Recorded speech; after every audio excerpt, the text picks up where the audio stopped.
press conference that is being done by collective student unions from different student unions. We want to address issues concerning the capture that is being done to students. So I will introduce myself first, then you follow suit, then you introduce himself last and give the press statement. So I am Chamkakanya from UZ. I'm studying engineering. I'm a member of SICOS, Zimbabwe Congress Student Union. So my name is Kawashi Buda. I am doing political science and I am a member of that. And it's Diana Makulundundu from West of Zimbabwe studying political science. I'm a member of SICOS. I'm Precious Chitoro. I'm doing political science, member of SINASU. I'm Kumbra Mtiengu, media student at MSU.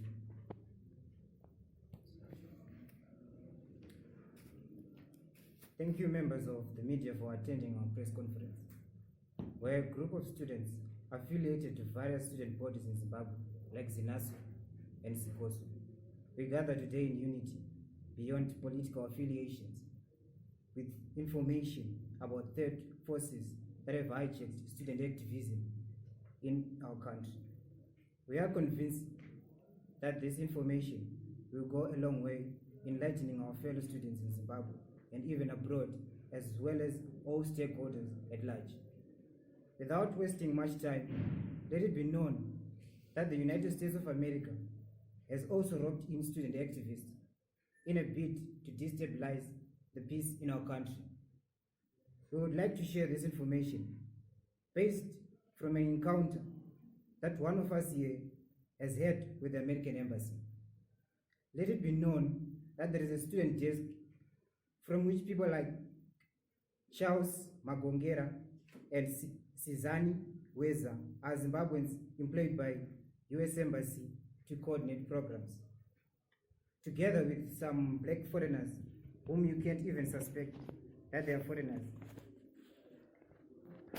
At one point, some of us from opposition-backed student bodies were invited to the embassy and given a mission to stage a series of demonstrations that are meant to provoke the security forces to react and result in clashes that will paint Zimbabwe as an unstable nation and which is in deep crisis. In return for this, we have been promised visas to travel to America and scholarships like Dr. Magombe. This is the reason why people like Gadziore, the ZINASU president, are so concerned with staging petty and dramatic demonstrations that are not even aimed at promoting students' welfare. However, after introspection, we realized that by agreeing to these shenanigan plans, we are betraying our students and nation at large. We also realized that even if we are to be accorded scholarships to study in the USA, what would become of us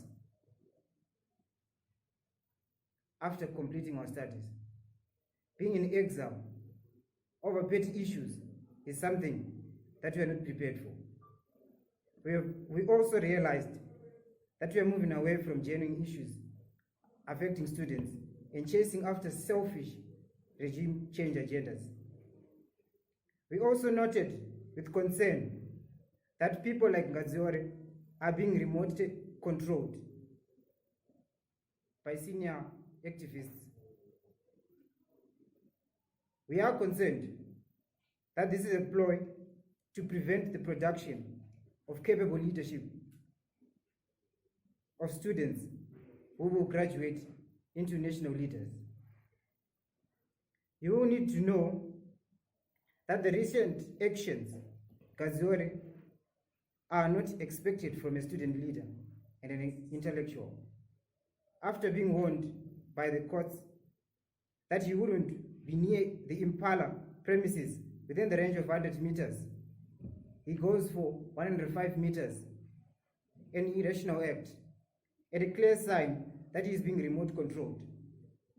One of us here is a classmate of Mcheiwa, and he indicates that his students, they are so devastated at the manner at which Ngaziore is riding on their classmates' predicament to achieve his personal and selfish political agendas. For example, if Ngaziore is indeed concerned with what happened to Mcheiwa, why not give the police and courts the time and space to achieve justice and the truth of what happened? It is clear that Ngaziore's irrational acts are only meant at diverting the attention of the matter and at hand and disrupting the processes of investigating about what exactly happened to Mcheiwa. This leaves suspicion that Ngaziore actually knows what happened, to the extent that he irrationally keeps provoking the authorities to divert attention from the reality of the matter. Also, why would he make his demands for Impala to release information about their car being allegedly being involved in the alleged abduction, if he is very much aware of the police and courts are handling the case and any information is exclusive to the relevant authorities? Perhaps that's why residents around Brayside had to chase him away from their neighborhood to promote peace. We will not stop to enlighten our fellow students and about students that are misrepresenting them for their selfish needs, as well as to free our country's student bodies from third forces hijacking the noble cause of students. We will stop at nothing to protect students from being tainted as hooligans, to the extent that companies may end up not accepting us for attachments and even employment after graduation. We are saddened by the manner in which our students are being used to make political scores. They are being exposed, they are being sacrificed, and they are being used as pawns while kings and queens are at home.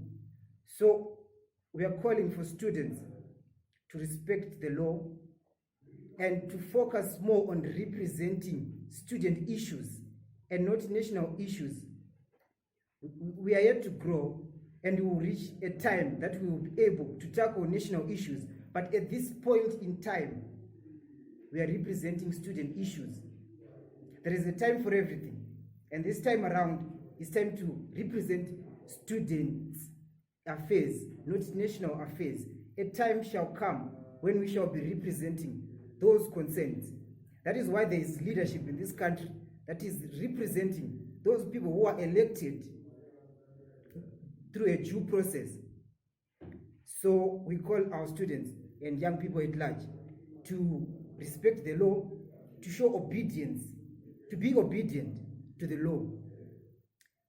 It rather shows that us as students, as young people, we are not being respectful even to our parents, because the nation is our parents. The state acts in the position of it's more like our national parent.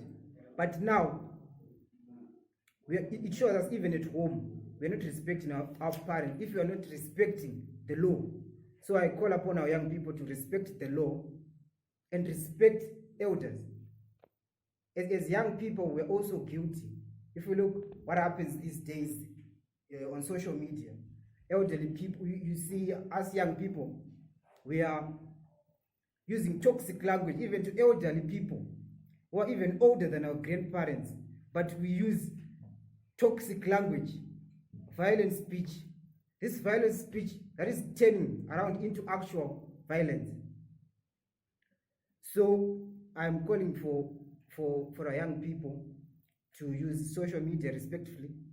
And I think as young people, as students from different student bodies, we need to come to be collective, to have one agenda, Let's put our heads in one basket and try to find common ground in making this nation a success. Students are architects of this country's destiny. Thank you.